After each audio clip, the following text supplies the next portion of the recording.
We are just finishing here welding these three pieces together. Now we're going to wrap this into that structure that is going to help us supporting the head.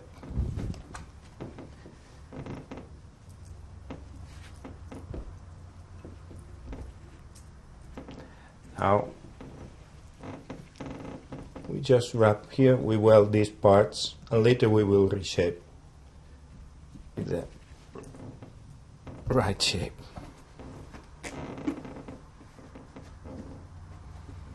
Can see now in here.